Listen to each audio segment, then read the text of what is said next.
Anda tidak sadar bahwa apa saja itu membuat Anda dipelihara kekanak-kanakannya dan jangan sampai dewasa. Sehingga makin lama makin tidak dewasa. Ya menterinya, ya presidennya, ulamanya makin tidak dewasa semua. Dan Anda tidak punya kedewasaan di dalam memilih sesuatu. Nah ini contoh aja bahwa lo ya anakmu, murid-muridmu, lo nek kae gemerlap njur kowe seneng lah, kowe berarti kowe meng kucing meng wedhus. Nek kowe menungso ndelokmu nganggo pikiran, ndelokmu nganggo hati kan gitu. Nah, anak kecil kita latih untuk melihat sesuatu dengan hatinya, dengan pikirannya. Mata itu cuma alat untuk supaya pikirannya bekerja. Sekarang kan orang cuma melihat dengan matanya, tidak pernah melihat dengan pikirannya. Itu maksud saya. Kalau saya gabungkan ke sini, penuhilah dirimu dengan kata-kata, gitu ya. Saya terbalik. Yang paling beruntung di dunia ini adalah Nabi Muhammad yang dibikin buta huruf oleh Allah. Itu paling beruntung. Sekarang anak sekarang kenal kambing itu pertama huruf KAMBING, anak kota. Setelah itu gambar kambing di buku sekolah. Nanti kalau ada outbound baru dia ketemu kambing, bener kan gitu. Nah sekarang anda hitung dari yang Anda kenal mengenai kehidupan ini, berapa yang hanya Anda kenal melalui kata-kata, berapa yang Anda kenal beneran. Anda kan bangga menjadi masyarakat informasi, padahal yang sampai ke Anda kan cuma kata-kata. Demokrasi, sing kemudian dia meng DEMOKRASI. Tapi kamu tidak punya simulasi apa-apa mengenai demokrasi. Sehingga yang sedang menjadi pemimpin demokrasi orang mudeng demokrasi. Makanya lebih bagus buta huruf, supaya kalau kamu ketemu sesuatu itu orisinal. Tidak ada berita apa-apa mengenai itu, kamu mengalami beneran. Itulah sebabnya Tuhan bikin Muhammad buta huruf, An-Nabi Al-Ummi. Saya menyesal kenapa saya tidak buta huruf. Makanya saya berhenti sekolah. Tidak pernah saya sekolah tidak berhenti. Karena ada naluri api iki ketok ora sekolahi ngono kuwi. Jadi kelas SD guru tak tendang tokke, SMA tak tokke gitu. Saya keluar, tidak pernah selamat di satu sekolahan. Selalu keluar dari sekolahan. Tapi itu jangan ditiru. Jangan ditiru, itu tidak baik. Efeknya baik gitu ya, tapi perilakunya tadi tidak baik, itu Pak ya. Oke ya. Jadi Mas, saya kira penting kata-kata, tetapi kalau bisa Anda menganalisis sesuatu jangan lewat kata-kata. Bener gak? Anda bisa, Anda ngasih tahu orang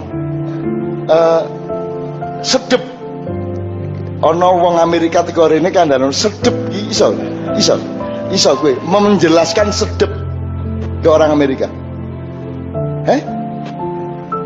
Bisa nggak? Loh, sedap dah apa wes ngene sing paling gampang. Pesing. Lengur, ya, lengur. Bagaimana Anda bisa menjelaskan kepada orang Thailand kayak orang lengur? Nggak bisa Anda menjelaskan. Tapi Anda ngerti lengur kan? Anda ngerti lengur itu dari kata apa dari pengalaman Anda? Dari pengalaman Anda. Lebih mengakar mana pengalamanmu tentang lengur dengan berita tentang lengur. Itu yang saya maksud. Ini bisa panjang lebar kita simulasi, tapi intinya kita tuh tidak kenal Allah, kita cuma kenal ALLAH. Kita tuh tidak kenal Muhammad, cuma MUHAMMAD. Karena buktinya Anda tidak bisa kok ngasih tahu orang yang tidak bisa merasakan manis, iki lagi. Kayak orang ngerti piye lagi piye.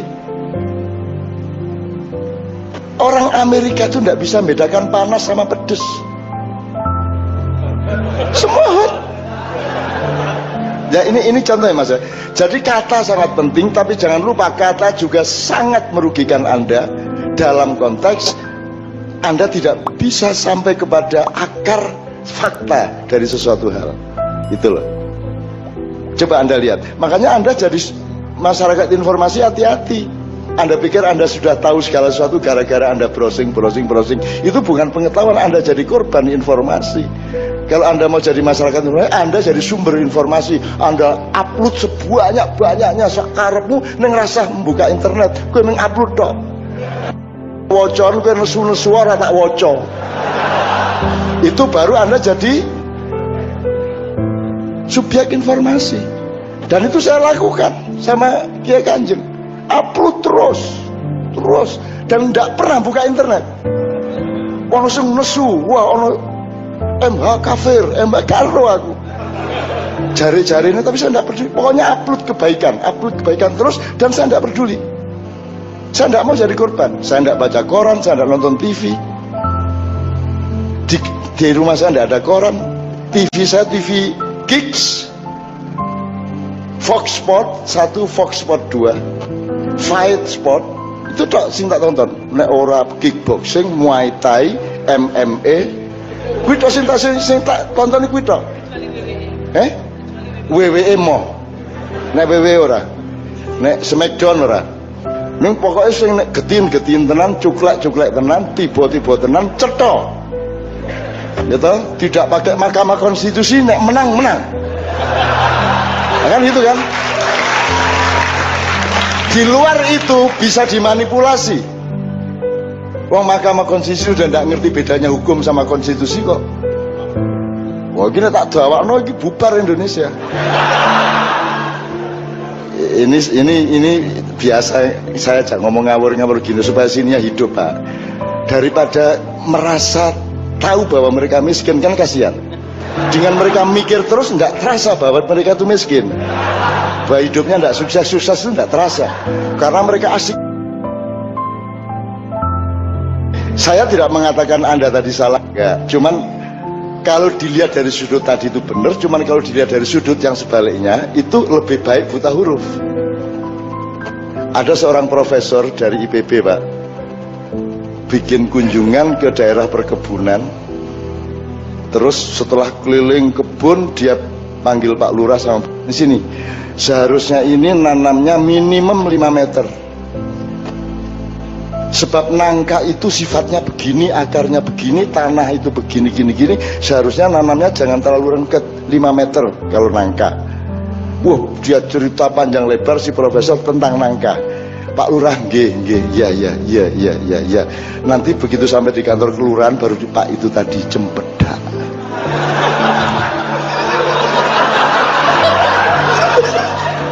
Jadi sudah mantep ngomong tentang nangka, padahal yang dia maksud itu cempedak. Dia nggak bisa membedakan nangka dengan cempedak, ya coba. Jadi profesor pertanian belum tentu dia mengerti pertanian, benar nggak? Nah, Melendi kan, saya kira Melendi. Anda percaya sama kata, jadi kata bisa mengantarkan Anda kepada makna, atau kata menyembunyikan makna dari Anda, bisa juga. Nah, silakan dielaborasi sendiri-sendiri. Oke, jadi Anda sudah saya jawab, kira-kira gitu kemungkinannya. Terus Ponorogo soal subjek, Mas. Pacitan soal subjek, ya. Ojo mek gede wong itu ya. Kan guyu apa kan? Jadi ini ngomong pendidikan, Bu, ya. Kalau orang tidak berpendidikan memang susah masuk museum karena dia tidak punya imajinasi, dia tidak punya daya analisis. Dia tidak bisa membedakan keris sama condre. Dia tidak tertarik apa-apa. Lihat Malioboro, dia tidak punya pengetahuan tentang Malioboro, jadi tidak tertarik apa-apa. Sama dengan anak kecil ngelihat layang-layang dan cek tadi. Mbok kamu nyanyi sebagus apapun sing audiane wedhus. Nah, kita jangan sampai menurun menjadi kambing itu, kan begitu. Itu loh. Yang belum dengar, karena kalau lewat Malioboro itu saya menikmati, namanya aja saya nikmati. Itu loh, Pak. Jadi dari Tugu, Pak, ke Toko Terang Bulan, dari Tugu ke rel itu namanya Jalan Margo Utomo, jalan yang utama. Orang hidup itu harus mengambil keputusan untuk mengambil jalan yang utama. Maka dia sekolah, dia pilot, punya cita-cita yang jelas. Sampai rel ke toko terang bulan, tidak tahu sekarang apa itu. Tetap terang bulan, itu Malioboro. Malio itu dari bahasa Jawa. Menjadi walilah, walio, nek jadi wali, nek mewalilah bahasa Jawanya Malio. Itu Pak ya. Jadi misalnya apa? Warung marungo, betul nggak? Wali Malio, boro mengembara. Jadilah kamu pengembara intelektual, pengembara spiritual, pengembara kultural, karena kamu sudah memilih jalan utama. Kamu tidak cukup jadi sarjana tok, kamu harus KKN, gitu kan? Kamu harus eksplorasi, kamu harus simulasi sosial. Maka kamu akan menemukan jalan berikutnya, yaitu marga mulya.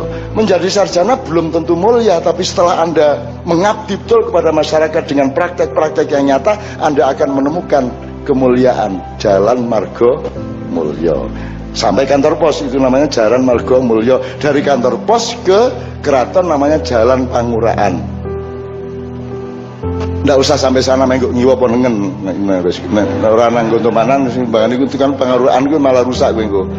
Terus iki bagian sing wong edan-edan sing ngidul iki kan gitu ya. Gitu teman sekalian, mohon maaf ini saya ngerespon aja.